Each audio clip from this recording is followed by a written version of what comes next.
It's an honor to introduce to you guys Fabolous for the second time. What's good? Yes. What's up, sir? Welcome back to the UK, man. Oh, man, thank you for having me, man. What's the trip to the UK without stopping by see Ace and Bitch? Oh, respect. That means a lot to us, man. Yeah. So what's going on this time around, man? What brings you to the UK? I'm just hitting a few spots up. You know, I was touring Europe, so we had a few days we could chill out. I came over to London. There's no better else place in Europe to chill out than London. So we came over here, and last night we went over to Dulce. Yeah, Central London Club. How did you find it? Good, very good, very. Did you pop champagne? I definitely popped champagne. Pop champagne. Is there a big difference between clubbing in the States and clubbing over here? I guess depending the club. You know what I'm saying? Like Dulce yesterday was more like a club in the States that I would attend. Of course, I've been at different levels of club. You know, I've been to very hood. I've been to very bougie. What do you prefer? The hood clubs or bougie clubs? I mean, sometime I can deal with a hood, but it's really your mentality at the time too. Like, you know what I mean? Sometimes I can do. Sometimes I can't deal with the hood because it's too much. You know what I'm saying? So sometimes it's like, all right, I'm not feeling the aggressiveness that's gonna be in a hood environment. Sometimes I want to just to chill, pop you a bottle of champagne, you know what I mean? Or sometimes you do want the hood, sometimes I'm feeling like that's your natural environment, though, right? The hood environment. That's where you was born and raised, right? I'm from the projects. So, yeah. You know what I mean? That's another thing too. Sometimes if you come from that, you know, you want to experience something different too. You know what I mean? If I just wanted to stay in a hood environment, I could just go back to the projects and live there, and I wouldn't have to party at all. I'm sure I'd get enough hood excitement right there. Exactly. How did you separate yourself from the other guys rapping in the projects, man? How did you break through that traffic jam of artists trying to be the next big thing? I think one thing that really helped me out that I just really realized was that when I first started rapping, like, it was just a hobby for me. So the first thing I would do was write other people's lyrics down and change their lyrics around to fit me. You know what I'm saying? So then I got kind of how to make a song format, you know what I'm saying? And that's one thing that a lot of artists or a lot of just rappers have a problem with, because they can rap. They're dope rappers lyrically and all that, but making a song is a different thing. So when I was able to get that format of making a song, then once I stopped writing other people's lyrics and flipping around, I was writing my own in the same format that I was copying theirs joint down. Okay. Definitely. I mean, you're an artist that definitely took a lot of advantage of the mixtape scene. Yeah. Do you know what I'm saying? There's a lot of artists over here trying to put together mixtapes. What would you say to artists that are putting together mixtapes and trying to jump on mixtapes? What would be the key thing for them to do? Well, see, at that time it was a different time, so I think now you can do the mixtape thing, but you gotta do something a little special or extra, because the mixtape game has got saturated with so many people seeing that as the avenue to promote their music, which still is a great avenue, but you have to just do something a little special to it, you know what I mean, just to stand away from the rest, because now it's so much of the rest that, you know, you'll get like pushed into the crowd of the rest, you know what I'm saying? So you want to separate yourself from the rest and do something on your mixtape that's a little different from just the average mixtapes that everybody's passing around. We was out in ATO for the BET Hip Hop Awards, man. Your cypher with Jada, Jaws, and Ace Hood was definitely...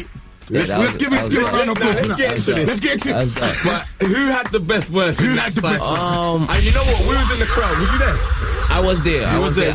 I left before the cypher came on because I thought I missed it. I came a little late, so I was like, okay, I'm sitting here for one purpose, and that's really to see the cypher and to see everyone's reaction. And then I was like, all right, I've been here for a minute. I think I missed it. I think it played earlier. Your cypher had the most amount of cheers and applause. It was like, over every line. Yeah. But who do you think took it? When you finished it with "We get more drops than eyeballs," everyone went, ooh.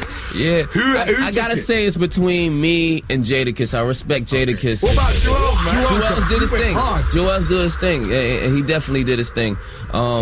But I think me and Kiss joint. I respect Kiss as a lyricist. I respect Santana as a lyricist. Ace Hood is definitely up and coming. You know what I'm saying? I love what Ace Hood is doing. But you know what I'm saying? Like that's kind of our forte. Like that's where we came from. Really, me and Kiss. You know what I'm saying? Whether it's freestyling in the cipher of that. You know what I'm saying? So it was a good feeling. I think BET should run with that a lot more. You know what I'm saying? It was something exciting. Just like how I just said about how you got to make something different with your mixtapes. It was something different that BET did rather than other award shows do. You know what I'm saying? And now you may see that as a thing happen. They could grab four more artists up and say, let's do another one of those ciphers, or every commercial break have 4 different artists. You know what I'm saying? They just don't. I would be more interested in seeing that than just them performing their song that you hear 1,000 times on the radio. You know what I'm saying? What's your most precious collaboration? Because you've collaborated with a lot of artists. I mean, your last album, you had quite a few collaborations on that as well. Pusha T, Akon, Junior Reed, T-Pain. I had a bunch, but one of my most precious one is a very early one is Little Mo, because what was so great about the Little Mo feature was that it introduced me and gave people an actual visual to me, because we did the video for that feature first too. And at that time, Little Mo was becoming like into her solo career and was getting so much recognition, and she did so many hooks for people like Ja Rule and Jay-Z and Missy. And for her first joint, she reached out to a completely brand new artist, which was me, and was like, yo, I want to use Fab on my joint. Her label was like looking at her crazy, like, yo, you did songs with Ja, Jay, Missy, you can get any one of them on your joint. Like, why are you taking this complete new kid? And she stuck with it, and that's part of the reason that I'm here today. Classic record. I mean, you do a lot of collaborations. Will you work with anybody? If the money's not right. almost anyone. You know what I mean? It is a recession. The money might be. But I mean, I like collaborations, but I like, you know what I'm saying, talent. I like to mix talent. I don't like to mix talent with garbage. So, you know what I mean, you never get anything good out of that. So I think if 2 talented people get together to collaborate, you know what I mean, I'm for that. Alright, so we think you've done so many collaborations, it's more than likely that it's impossible for you to remember every verse that you've written. Do you think you can do That's that? how we feel. I don't remember. I'm everybody around me knows that I do not have the greatest memory. Fab, we're going to test you right now. You better put your thinking cap on. Right, so, is it Gucci? Is it thinking cap Gucci? Right. Knowing you, it's put Gucci it nice or and Prada. tight. Alright, so we're going to read out 2 lines from a collaboration you've done. Okay. 2 of your lines, and you have to tell us what the track is and who the artist you collaborated with, yeah? Alright. Alright, the first 2 lines are, like most men, I love to catch up with a model, but I ain't used to going slow like catch up in a bottle.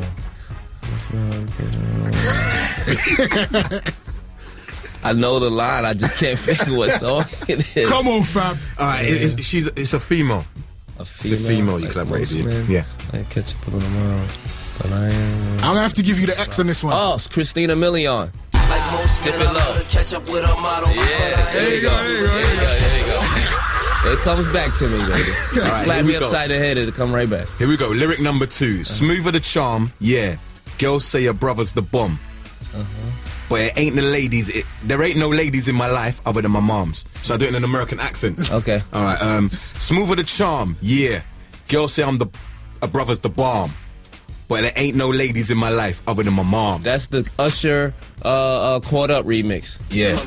Yeah. Okay. There you go. You done really well there, because I'm a whack rapper, so well done. Extra points. Let's do one more. Alright, it's Slim with a titled rim on 20-inch rims. You ain't got a J-Lo. Get it right. Let's go, baby. I aced this one. You got 3 out of 3 at the moment. 3 out of 3. Should we do one more? Yeah. Do one more, Ace. Alright, each night I'm freaking. Mommy, you ain't gonna talk to me to death, cause you got 3 nights and weekends. That's the tweet. I don't remember what the song. Call Me? Oh. Each night I'm freaking. Let me do a new one. One that I heard the other day. Fitted-a-damn flow. Camo. I can't say the next word. Game. Yeah, that tune's hard. Yeah. When can we expect that game? That was actually a song. Okay, we have to reach out to Game. I heard Game is somewhere in Europe. Yeah. That was actually a song we started on in the studio. And you ain't finished it. We went to go eat, and we never finished the song ever again. That's why it cuts out so early, because it's out. I'm gonna say that Game was feeling that I was killing him so bad that he didn't want to go back to the studio. So now that's gonna make him call me up and we're gonna get the song finished. Now that's how the game should be on this very show sometime this week, man. Probably Friday. So we'll make sure you let them know that Game. I'm calling you out. Let's finish the song. You know, we're gonna play that very clip back out too. There you go. Fab, it's been a pleasure, man. Thank you very, very much for passing through the UK. We know you're busy. I couldn't even come to the UK without stopping here and seeing you guys, man. I appreciate it. I'm working on an album, Loso's Way, right now. Okay. When I come back, it'll be done, and we will have so much more to talk about. I got like 3, 4 Fabolous, 5, 6 Fabolous classics. I don't know which one to push the button on. Damn. Let's go with this.